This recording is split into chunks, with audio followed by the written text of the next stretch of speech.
not as a provincial, not in a provincial way as it is unfortunately too frequently done, but more so in terms of American political thought more broadly understood, and see what resources are within this tradition that might well speak or not speak to the present. I think that there are several precedents, there are several moments, and Corey, who is here in the audience, has highlighted many of those, so I don't know, beyond that, I mean, I know that I'm actually dodging the question somehow, and it's on purpose, because I just don't necessarily want to go there. Yeah. All right, we'll open up for questions. So I guess my first question is kind of a methodological one. Yeah. So when you talk about, thanks for the paper. Sure. So when you talk about the transatlantic dimension of ideas, I'm wondering whether you could say a bit more about how you see you tracking the transatlantic dimension of these ideas differently from the way that, say, global intellectual historians do, whose typical metaphor is like diffusion and transmission. Yeah. That's the normal way in which we think about the circulation of ideas. Absolutely. And but you're using the vocabulary of concatenation, layers of historical illusion that are not necessarily textual. So whether you could just say a bit more about, on one hand, why are fuddy-duddy Cambridge style textualists not good at tracking the transatlantic dimensions? I assume that's your presumption, and what you would suggest scholars do. I mean, for me, part of the problem is that the so-called contextualism of those kinds of scholars is too textualist for my taste, right? I mean, even when you read, I mean, this is interesting because I have come in a very bizarre way to have a deep sense of respect and appreciation of Pocock, which, I mean, when I say that to people, people look at me and funny. I mean, no, and I think he was actually, I mean, he's still alive, I suppose, a better historian than Skinner, but that's my thing, and I think I will argue that with anybody, any day. But what you find in Pocock, though, is that the emphasis is textual and discursive, right? So even the Machiavellian Moment, a wonderful book, right, there is very little attention being paid to the institutional purchase that some of these ideas might have had, the ascendance or lack thereof. There is not much by way of social history involved, right? Better yet, there is very little by way of what structure particular situations in ways that some of these ideas became predominant at one point and not another. What were the struggles involved, right? So in that regard, I'm very appreciative of the kind of, I mean, the erudition, and in the case of Pocock, his politics is very different from mine, but he packs a political punch in ways that Skinner I find too ethereal for my taste, right? So that's one thing. The other thing is that I'm skeptical of diffusion as a metaphor, actually, because it's too nice. I mean, it's like trickling down. I mean, only if, right? Things just don't diffuse. I mean, a political scientist, a former colleague of mine in Minnesota, had one that I like even less, cascades. Right, that ideas cascade. My question was always, what about the sediments in the riverbed? I mean, how do those matter? And I want to look at those. I want to look at the, what is in the riverbed, if we can follow the metaphor of the cascade. And in that sense, the concept of concatenation, I find it more helpful because it is more, it demands more of you, I think, in the sense that it is not enough to reconstruct the history of ideas in a textualist way. You actually have to look at how they are linked and interlinked with specific political struggles. And for me, a condition of possibility of doing the work in the way that I envision it is to actually look at materialist history without doing it in an orthodox way. I mean, I'm not necessarily wedded to ideas of modes of production, but there are indeed modes of productions, and how, some of these things are, how the movement, which is why even though I use it in the paper, I'm increasingly hesitant to even use the idea of traveling, right? So this is why I cling to the notion of misplaced, because also misplaced has this connotation of something being out of place, right? And it is in that out of placeness, for lack of a more elegant expression, and the non-identity between the concept and the object, the frictions, the conflicts, that's what for me really, really matters in looking at this. So I have learned a great deal from not only figures like Pocock. I mean, I'm probably one of the few people that have tried to read all the Gibbon volumes. I mean, I'm a fan in the sense of I learned a great deal from him. But I also learn a great deal from historians who do Atlantic history. And yet, a lot of the times, in this case, the metaphor is that of crossing. Daniel Rogers, for example, who I know Cody knows, I mean, in some cases is, crossings, and yeah, sure, there are crossings, there is movement, there is diffusion, there are cascades, but all of these metaphors strike me as not political enough, and not conflictive enough in the sense that don't account for some of the conflicts that is what allow for certain things to sort of like crystallize at any given moment vis-a-vis, and some other moment in time. Does that make sense? Yeah. Corey. So I want to ask you about the question of necessity and tragedy, because it seems like, Yeah. for me at least, that was the real heart of the paper Yeah. toward, like in the Mhm. early 30s. But I was wondering if you have a different sense of necessity and tragedy than James does. Yeah. Now, I haven't read the James in Yeah. a very long time, Yeah. so I'm depending on you. Yeah. But the way you set it up on page 32, this is where you kind of really, I think, nail down Yeah. what your understanding is of tragedy as Yeah. opposed to the guy, Scott. Yeah.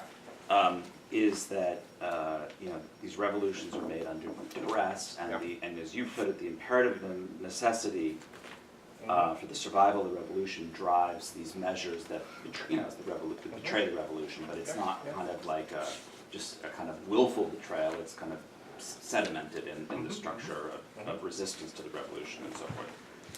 But then on the next, on page 34, you start quoting James on this, and Toussaint, and it's about the question of race, I think, in that context, and that Toussaint, like Robespierre, destroys the left wing, Yeah.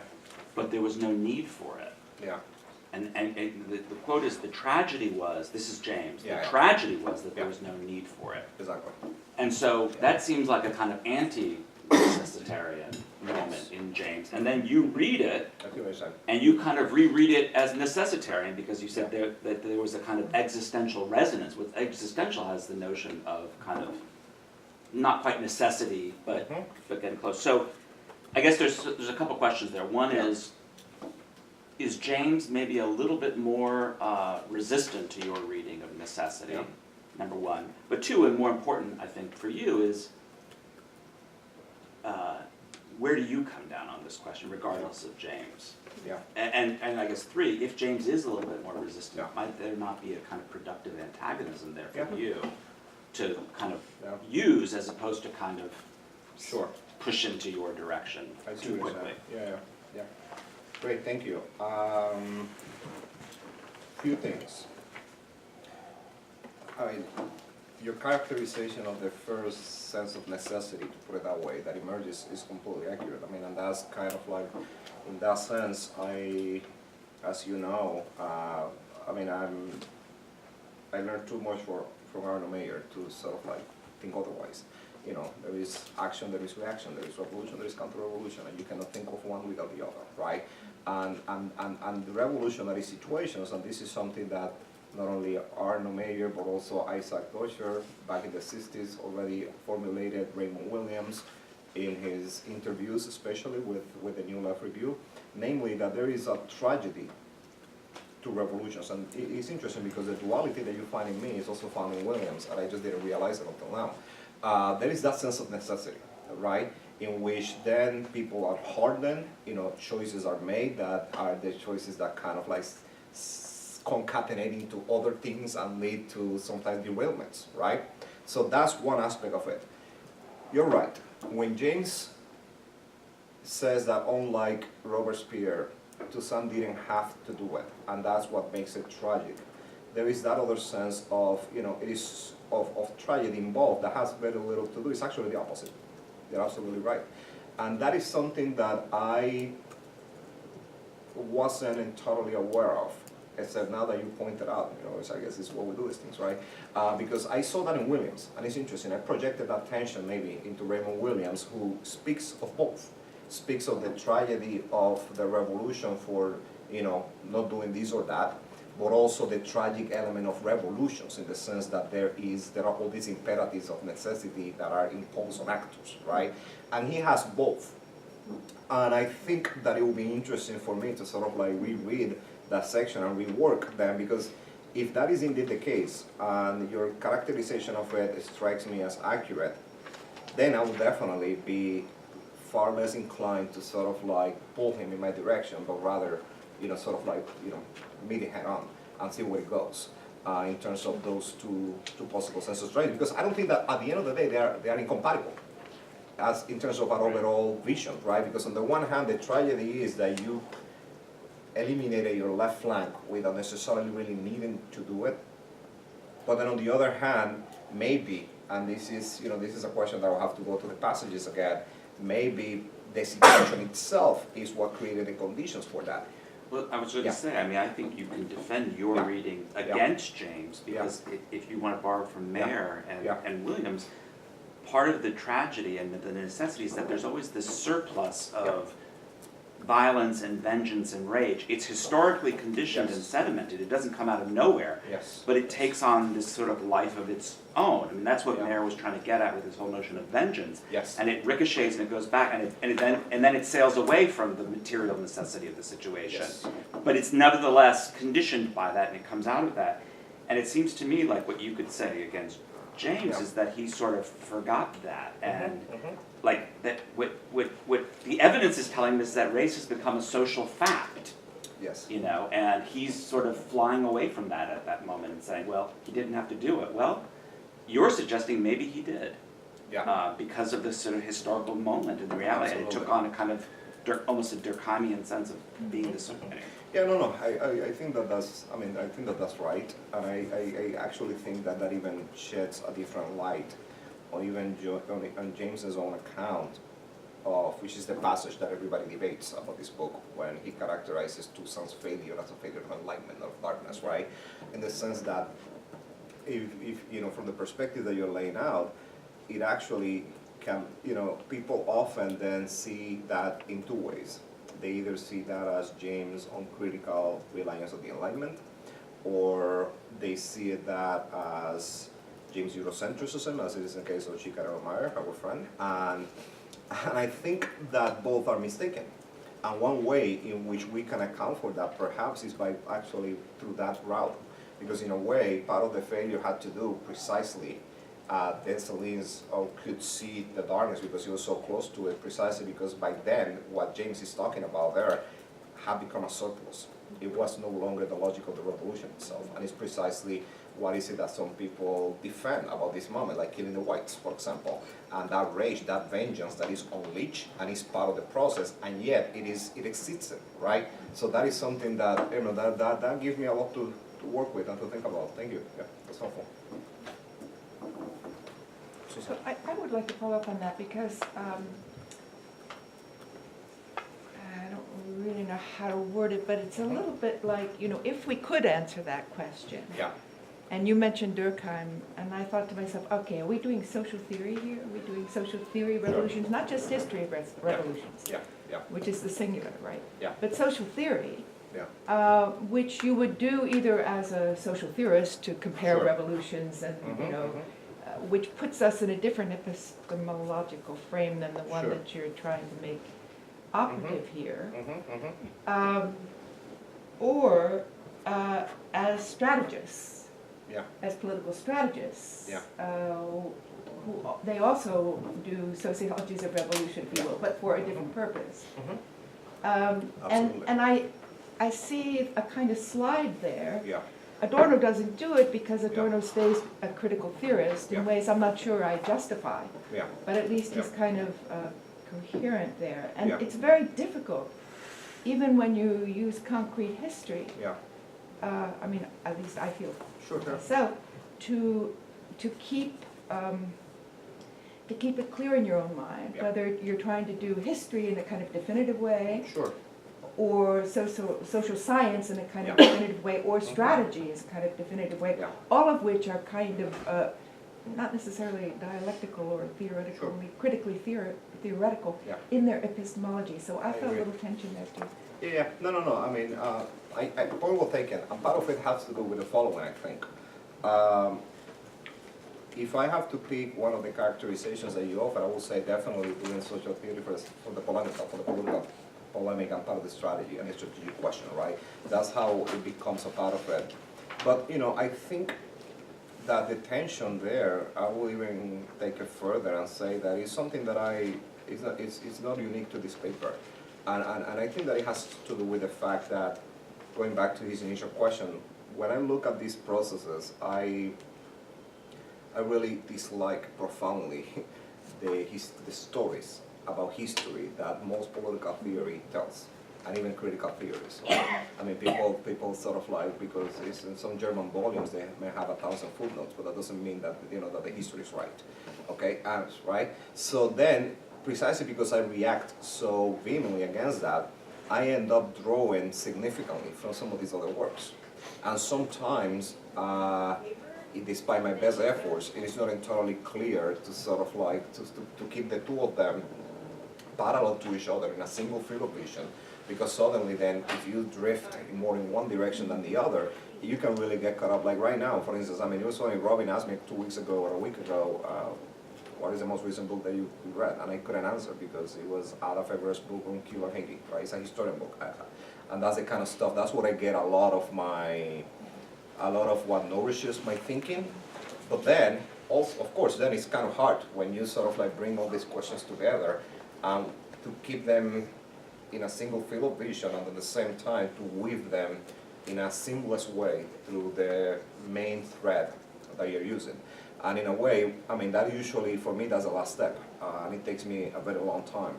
I mean, I start writing these things, and by the time that they see the light of the day, if they do, people don't realize that it's been a long time. And it's precisely because of that difficulty. So I mean, that's why I say point well taken, because it is a little bit of a struggle. And then the more you get caught up into reading some of these other things and become very aware even of the historiographical debates or the social theoretical debates, then it is really, you know, it's easy to slide into that and sort of like lose your way a little bit. Yeah. I feel with you. Exactly. But I think it's worth, I mean, I'm willing to pay that price, to run the risk, because I think that hopefully the payout will make it worth it. Yeah, thank you, Antonio, for this paper. It's wonderful. I wanted to ask you about realism and utopia. Mm-hmm. It's one of the most sort of compelling things that I think you're doing here in your reading of James, trying to bring these two terms that we often think in opposition together. Yeah. It strikes me as the Wohlinian moment here, right? Mm-hmm. It's exactly what Wollin cherishes in Montesquieu, mm-hmm. And so it's also what Gramsci cherishes in Machiavelli. Mm-hmm. And Althusser cherishes in both Gramsci and Machiavelli. Mm-hmm, mm-hmm. So I like it. I'm persuaded by a political theory argument that tries to bring these two terms together. Yeah. That said, so I saw James's realism here. Mm-hmm. I didn't see his utopianism. Okay. And so I just wanted to hear you say more about that, because I'm pretty sure that his utopianism is not just his revolutionary commitment, right? That it's not that it's not because it's a revolutionary text or a tract about a revolutionary situation. So I wanted to hear you say more about James's utopianism. Yeah. Okay, great. Thank you, Robin.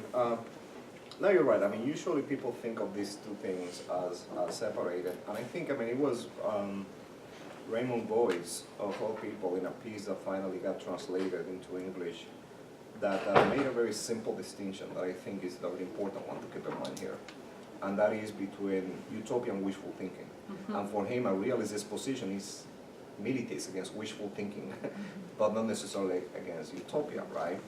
And in that regard, I'm also informed by a very specific tradition of thinkers, which includes some of the ones that you already mentioned, and even, I mean, even others, that they take very seriously the idea of soberly looking at a particular reality without looking for silver linings, without looking for consolations, without overthrowing or idealizing the recent past, so on and so forth, right?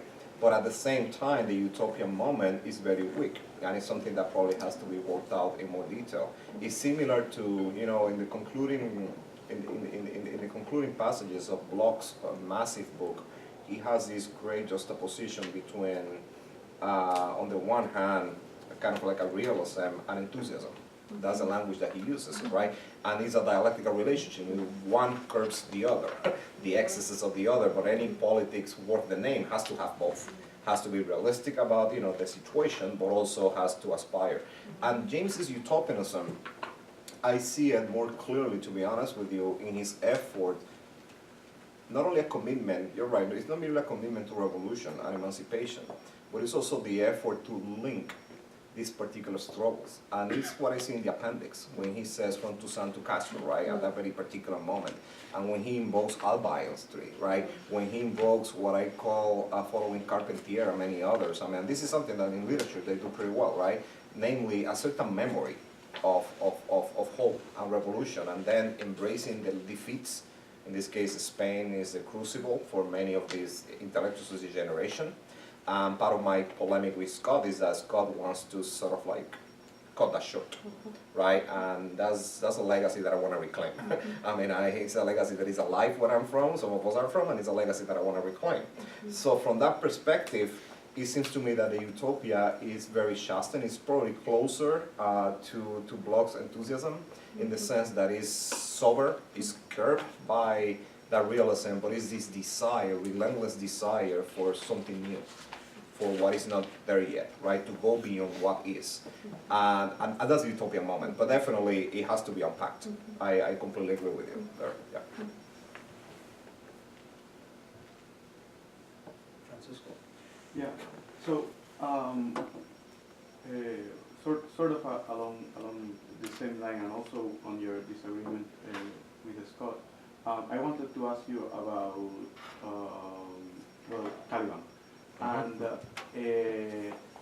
it is well, you've talked about this displacement, but there is a way or a sense in which the way in which Scott describes where you cite him describing the tragedy of Toussaint, or what it means for him to be a conscript. Yeah. And when he says that he was a conscript of a larger and more profound condition that simultaneously enables and disables him, that is at once the source of his strength and his weakness, conditions whose script is barely legible to him because it's written in a language of familiarity, both recent and coerced. So there it seems to be that the problem there, the tragedy, is quite like epistemological at the level of language, right? And I think that what I like about this and your arguments is that it's completely against that. So against the fact that it is an epistemological problem. So the way that you put it is. But you needed the Enlightenment and you needed the Revuto. You needed both and the link, but not only the intellectual link, but also the actual political link in the situation itself. And in that sense, the important thing I think here would be more the conjuncture and the situation, the political situation, and so that is to say that difference between thinking and the situation. I think is a very it's a very enlightenment thing to do, in a sense, a very modern thing to do, to privilege the thinking part, and for someone who is supposed to be criticizing the Enlightenment in this setting, to reinforce that distinction, I think it's something interesting. However, that said, I think that your argument and Scott's further argument about Granada actually are quite close in a certain way. Okay. Especially with the contingency of the situation, what he sees as how the revolution collapsed through those internal conflicts. The difference I think is that for him this contingency goes much more absolute, and in a way in the end the only possible explanation is Fidel Castro, Yeah. So that you know, it's Yeah. like the very bad guy. Yeah. But so that again goes to Caliban, because Yeah. Caliban, as Fidel, is like an embrace of an image for Latin Americans in a certain historical Absolutely. moment. Yeah. And it's what I think that you're very clear, I think, when you're talking about the Haitian Revolution that, Mhm. and talking about Stalin and Franco, that you're not really talking about the Haitian Revolution, you're talking about what's being said about when they are talking about the Haitian Revolution. And in Yeah. that sense, it's not so much the story, but the narration of the Sure. story that you're dealing with. Something that perhaps is falls away in other accounts of this and debates Mhm, about the mhm, Haitian Revolution and mhm. philosophy and whatever. Yeah. So there, in the sense, I don't know if there's a question there, but there is sort of that. Yeah. Even though there is a certain question, and I don't really want to make it, but I feel like Go for it. I will enunciate it, and it will not be my words. Okay. But it's a nationalistic. It is a nationalistic question. Sure. So this is about the Caribbean. This is about the Atlantic, and this has no single mention about the nation, about our nation, though. Uh-huh. And I have an answer to why I would elide it and why I would not say it. But I want to hear yours. Yeah. Okay. Yeah. Well, fair enough. Several things. Caliban, of course. I mean, and it's interesting because you draw very clearly the connection. I mean, we owe the greatest essay that I know on the figure of Caliban to Roberto Fernandez Retamar, who is a great poet and intellectual of the Cuban Revolution, right? So it's that kind of an emblem. And in a way, that passage that I sort of like highlighted, which is a passage that most people highlight, is a central one, right? And it's all about kind of like you taught me the language and then now I know how to curse you, right? And basically it's that kind of like appropriation but also subversion involved in it. I think that is part of what is happening here, and also the critique of origins, but that's not what you're interested in. So let me talk about Scott for a moment. I hear you, but this is my problem with Scott's argument precisely is the contingency happy element in it, which for me is the kind of thing that I really don't like to do. And you know, present some of the challenges that the Susan question brought up, that your initial question brought up, which is that, I mean, there is a once upon a time ring to many of these genealogies and many of these stories in the way that they are somewhat contrived, right? And in the case of Scott, he has some commitments to Connolly, for example. He has some commitments to the ethical turn. He has some commitments to this idea of this phrase from Bernard Jack, that is not even a great book, and it drives me crazy every time that I hear it, to put it bluntly, longing for total revolution. I mean, longing for total revolution, which then becomes almost like a transhistorical trend. So for all the contingency, what defines this revolutionary outlooks is this longing for total transformation that then obviously is bound to be aberrated, is bound to fail, and then it really becomes, then if you figure that out, then you have a story ready to tell, and then any contact with Granada or with Haiti is ad hoc. And that's the kind of thing that I reject.